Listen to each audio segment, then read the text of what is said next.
Hello everyone, welcome to Vikram's channel. ఈ video చూస్తున్న వాళ్ళు ఎవరైతే ఈ ఛానల్‌కి సబ్స్క్రైబ్ చేసుకోలేదో సబ్స్క్రైబ్ అయితే చేసుకోండి. అండ్ ఈ వీడియో చివర్లో నేను చెప్పిన విషయాలు మీకు నచ్చితే ఒక లైక్ చేసి, కామెంట్ చేసి, షేర్ చేయండి. సో, ఈ వీడియోలో మనము కర్ణ అండ్ అశ్వత్థామకి ఉన్న రిలేషన్ ఏంటి అనేది డిస్కస్ చేసుకుంటున్నాం కదా! సో, కర్ణ కుంతీదేవి కుమారుడు. ఓకే. కుంతీదేవి వివాహం కాకముందే సూర్యదేవుని ఆశీర్వాదంతో కర్ణకి జన్మనిస్తుంది. అయితే ఆ సమయంలో ఆపద కారణంగానో లేదా సాంప్రదాయ భయాందోళన వల్లనో అతనిని ఒంటరిగా పెంచడం ఇష్టం లేక తనని ఒక పడవలో పెట్టి నదిలో వదిలేస్తుంది. ఓకే. ఆ తర్వాత ఆ పడవను అధిరథుడు అనే సూతుడు గమనించి అతని భార్యతో కలిసి కర్ణను దత్తత తీసుకుంటారు. ఓకే. అందుకే కర్ణ సూతపుత్రుడిగా ఎదుగుతాడనమాట. ఎందుకంటే కర్ణ సూతుని దత్తపుత్రుడిగా ఎదుగుతాడు కాబట్టి కర్ణను సూతపుత్రుడు అని పిలుస్తారనమాట. సో, ఇది కర్ణ స్టోరీ. ఇక్కడి వరకు కర్ణుని ఇంట్రొడక్షన్ అయిపోయింది. So, next Ashwatthama. అశ్వత్థామ ద్రోణాచార్యుడు మరియు కృపికి పుట్టిన కుమారుడు. సో, కాబట్టి కర్ణకు మరియు అశ్వత్థామకు మధ్య ఎలాంటి సోదర సంబంధం లేదనమాట. కర్ణ మరియు అశ్వత్థామ అన్నదమ్ములేం కారు. కానీ కర్ణ మరియు అశ్వత్థామ కేవలం కురుక్షేత్ర యుద్ధంలో కౌరవుల పక్షంలో ఉండి యుద్ధం చేస్తారు పాండవుల పైన. సో, అందుకే అశ్వత్థామ కర్ణుని సోదరభావంతో పిలుస్తాడనమాట. కానీ కర్ణ పాండవులకి అన్యాతి సోదరుడవుతాడు.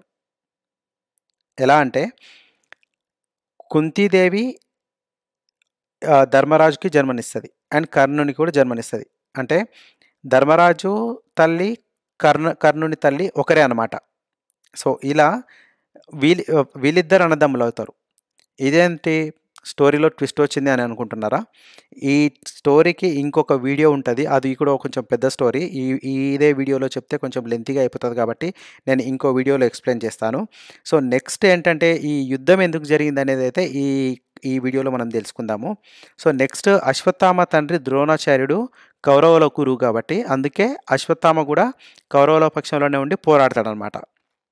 ఈ అశ్వత్థామకి కృష్ణుడు ఎందుకు శాపం పెడతాడు అంటే, యుద్ధం అంతా ముగిసిన తర్వాత యుద్ధం చివర్లో కౌరవుల పక్షం మొత్తం పూర్తిగా ఓడిపోతుంది అనే సమయంలో అశ్వత్థామ ప్రతీకారంతో ఒక దుర్మార్గమైన పని చేస్తాడు. అదేంటంటే అభిమన్యుడు చనిపోయిన తర్వాత అభిమన్యుడి భార్య ఉంటది కదా!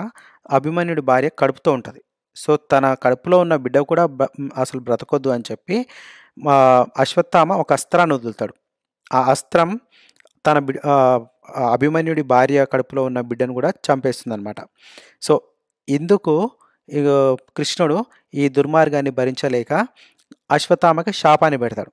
సో, అశ్వత్థామకి కృష్ణుడు శాపమే ఎందుకు పెడతాడు? డైరెక్ట్ చంపేయొచ్చు కదా అనుకుంటే అది కూడా ఇంకో ట్విస్ట్, అది ఇంకో స్టోరీ ఉంటది. సో, అది కూడా నేను ఇంకో వీడియోలో ఎక్స్‌ప్లెయిన్ చేస్తాను. అయితే ఈ కురుక్షేత్ర యుద్ధం ఎందుకు జరిగింది? అండ్ ఇక్కడ ఎవరెవరు పాత్రధారులు అనేది మీరు ఈ ఈ ఈ పార్ట్‌లో అయితే తెలుసుకోండి. సో, నేను ఒక్కొక్కరి పేర్లు అయితే చెప్తాను. ఫస్ట్ పాత్రధారులు పాండవుల సైడ్ ఎవరు? కౌరవుల సైడ్ ఎవరు అని అయితే ఈ ఇంట్రడక్షన్ వీడియోలో మీకు ఎక్స్‌ప్లెయిన్ చేస్తాను.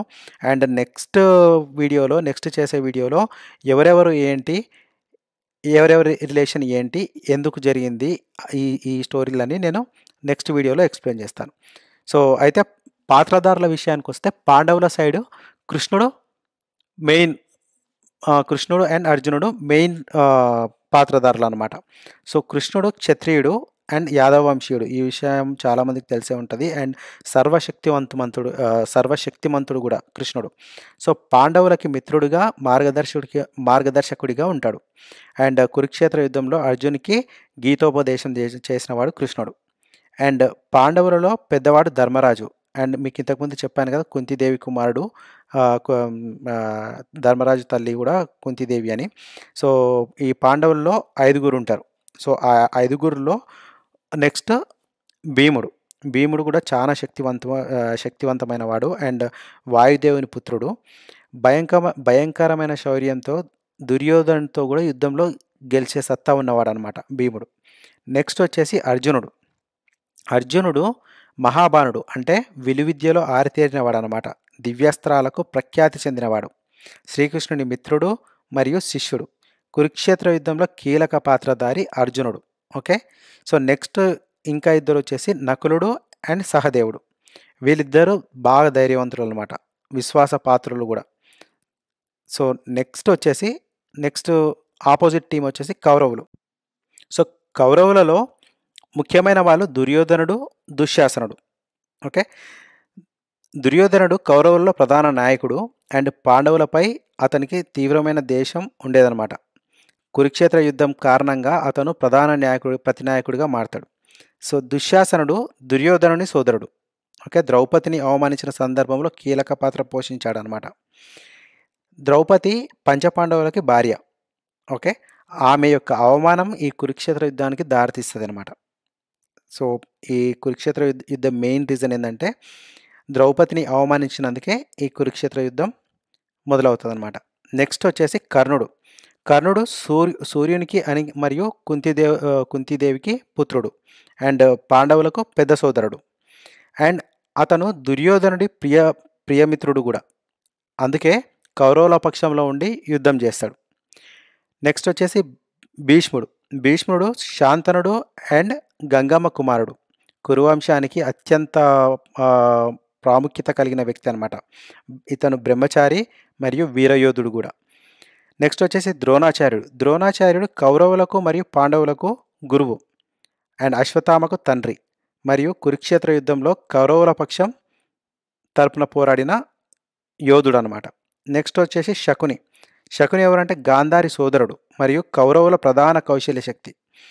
దుర్యోధనునికి వెన్నుదన్నుగా ఉండి పాండవులపై ద్వేషం పెంచినవాడు శకుని అనమాట. నెక్స్ట్ విదురుడు.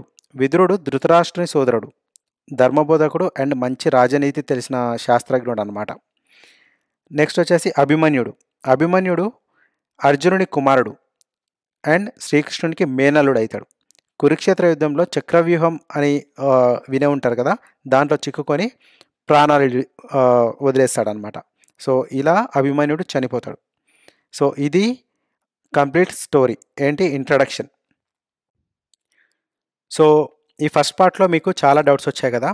సో అశ్వత్థామకి కృష్ణుడు శాపం మాత్రమే ఎందుకు పెడతాడు అండ్ ఎందుకు మరణశిక్ష వేయడు అని.